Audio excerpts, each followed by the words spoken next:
Sobana chetasikas, beautiful mental factors, which arise when the appropriate conditions are there, and then they perform their functions. Clinging to sati and panya will be counteractive to their development. The right conditions for sati and panya are listening to the Dhamma as it is explained by the right friend in the Dhamma and wise consideration of it. Let's see. If someone sits and tries to concentrate without any understanding, there is wrong concentration. People may erroneously take for jhana what is only lobha, and therefore it is explained that many conditions are necessary for the attainment of jhana and how difficult this is. There are detailed explanations about chittas that arise in a process or series, with the purpose of showing that chitta is only a conditioned element that is beyond control and not self. The reader may wonder where in the scriptures he can find explanations about processes of chitta. Ajahn Sujin has a profound understanding of the whole Tipitaka, the commentaries and sub-commentaries, and she used these texts as her sources. The reader may wonder why so many details have been given about the different planes of existence where there can be birth. In the scriptures, especially in the Jatakas, we shall come across the names of these planes. Knowing about them helps us to see the intricacy of the causes that bring their appropriate results. Many details about the development of samatha and the jhana chittas have been given with the purpose of pointing out that only the right cause can bring the right result. Samatha has to be developed with kusala chitta accompanied by panya, and if that is not the case, there is wrong concentration with lobha attachment instead of right concentration. Sorry. Yes.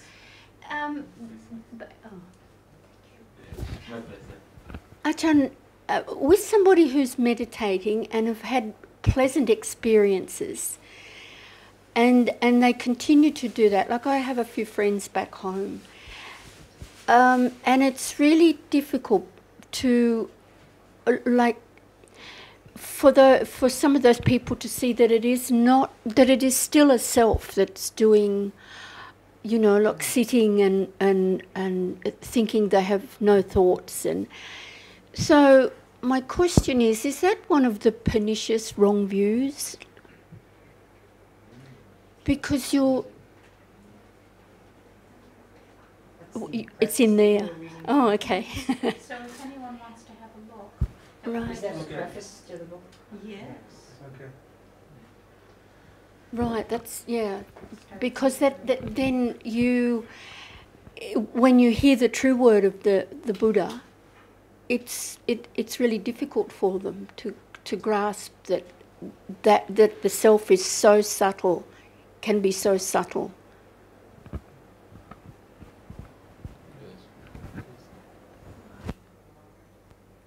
They don't see how meditation is perpetuating the idea of self. Yeah. Is that a self that can orchestrate or create conditions for the rising of sati and awareness, which was addressed so beautifully in the very first pages. Why not start from the very beginning of a survey of Paramatta Dhammas, the Abhidhamma. So it is self-directed. The self is going to, it's all ego-centered, create conditions and retreat from society to a nice quiet place so that enlightenment can be achieved. But for example, all the conditions that came together for Buddha Gautama experience under the Bodhi tree and his subsequent enlightenment cannot be duplicated, cannot be replicated, although other people heard him and became enlightened. But I cannot personally follow exact formula and duplicate that. It's already been done. It's come, it's gone, never to return again. Just like this moment, that is precisely it. So but enlightenment is possible But it's not about some charismatic leader and people following his path, his footsteps. And the Buddha withheld nothing in his teachings. He taught everything, of course, withholding nothing. Being enlightened, dwelling in perfect parami.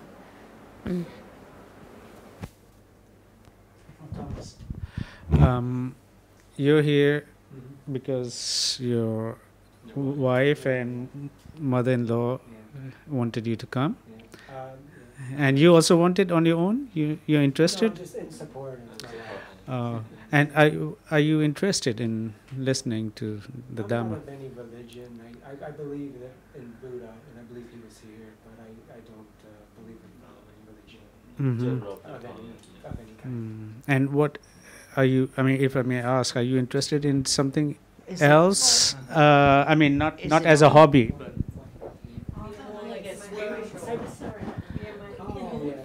yeah. Sorry. That's okay. Something else in life? I believe in source, the source of creation, an energy that's in everything.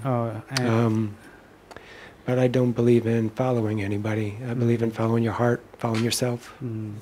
Would you like to find out what is? I'm here just to listen. Yes.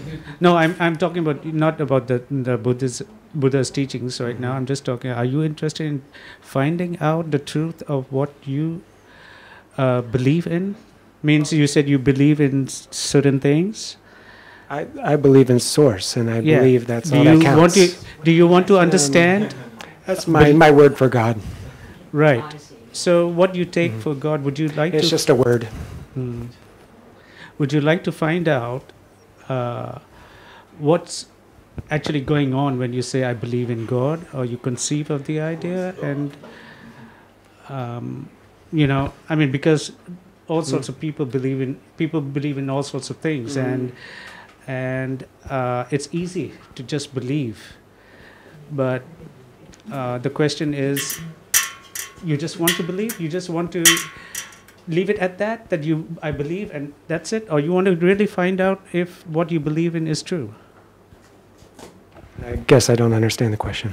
Means, suppose I say I believe in God, that God created.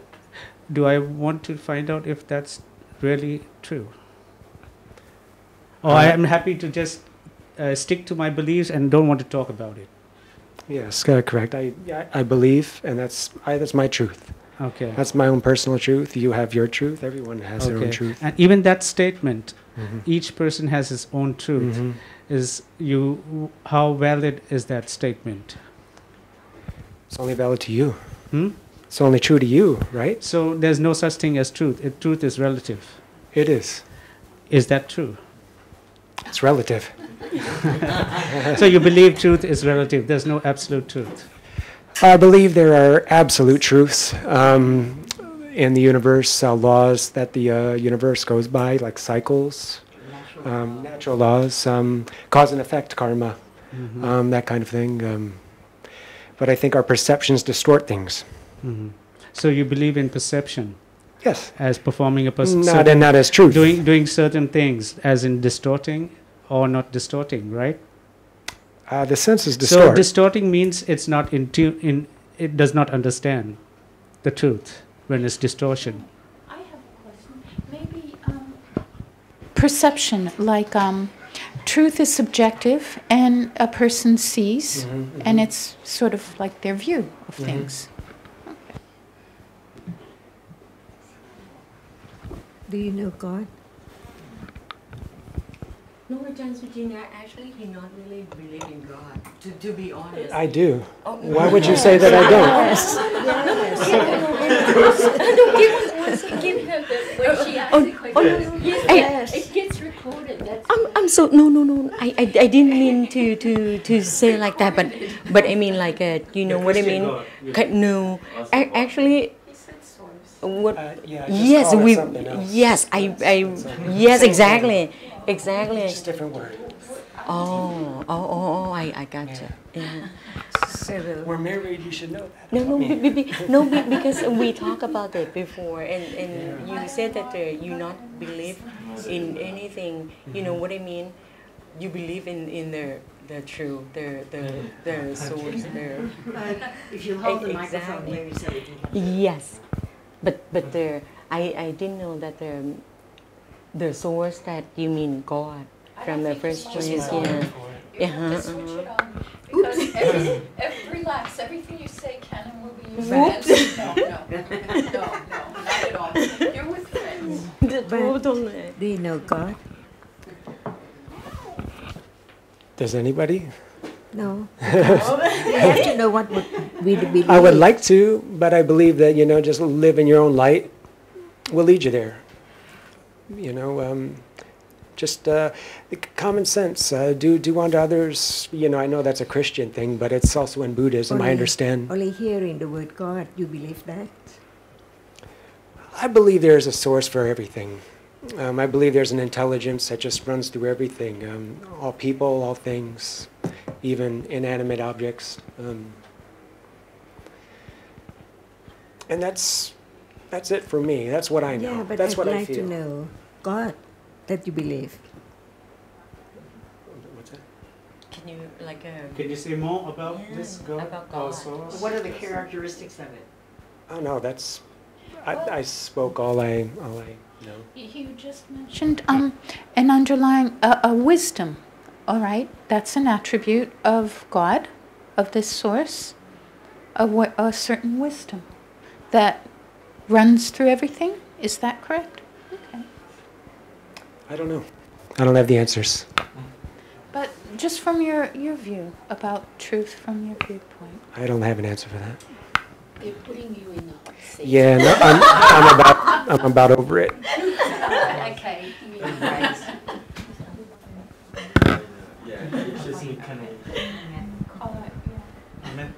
Excuse me, may I say something? Yeah, I know, Kun Sugin, I understand your loving kindness. That one, your loving kindness that we would like to have the new friends to understand in Dhamma, But, Dhamma is not for general people. It's really subtle, it's very deep, it's really difficult, and it depends on people who have accumulation also, It's not not for public. Yeah, and very difficult. Yes. Not just that. Yeah, it's better to speak. I got to say it's kind of like people who heard it before. I mean, listen to this will understand. I mean, even I never heard Ajahn Sujin in my whole life. You know what? The first time I heard her is kind of like something that I already heard before. So that is why I totally understand right away. I mean, I never listened to anyone. I listened to a lot before. Like my mom always kind of because we kind of try to be a good Buddhism. So we go to the temple, we listen to the monk and everything. But that never makes sense for me.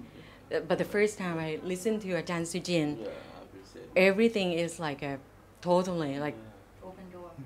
The truth, you have a reason. But that's the thing. I mean, it's not something that everyone can understand. You know what I mean? People who never heard it before, from who knows, from which life, But I mean, some people who heard it before, not even for this life, you know what I mean, will understand. It's just like that. It's click right away. And Depends on the accumulations. Yeah. Some Yes. people can listen to it, can come and listen to a John. They listen once and they say, "That's not for me," and they go off. And other people will come. I know my reaction the first time I met a John. I said, the first thought that came into my mind is, "Where have you been all my life?" And so it depends on the accumulations and the conditions that are arising for there to be the want to study and understand and learn. So it depends on the individual, what their accumulations from previous lives and so forth are. That everything is in Buddhism. The central idea, the idea of cause and effect. So everything has causes and there's effects for everything, and this is basically what runs the world. Whereas, well, I come from a tradition where I had a grandmother who would always say, God willing, da-da-da-da-da, God willing, da-da-da-da, okay, this will happen, God willing, that will happen, God willing, that will happen, God willing. So that the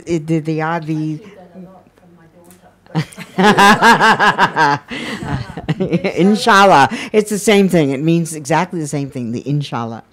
And it's as if the idea that God is orchestrating everything, stands there like a puppeteer or whatever analogy you want to use, that he's orchestrating everything. But then when you ask a person who believes this kind of thing, how do you explain why people who, let's say you have a whole group of people who believe in God and they're very devout and blah, blah, blah, blah, okay. How do you explain among that group there are going to be people who have very unfortunate lives and people who have very fortunate lives? They have a lot of wealth, they have good schooling, they may, and good houses, blah, blah, blah, blah, okay. But then you got people who suffer, they really have terrible conditions that they live under, they can't afford decent food, they can't afford decent housing, etc., etc. Okay, why do we have, you talk to these people, you say, why are there these differences?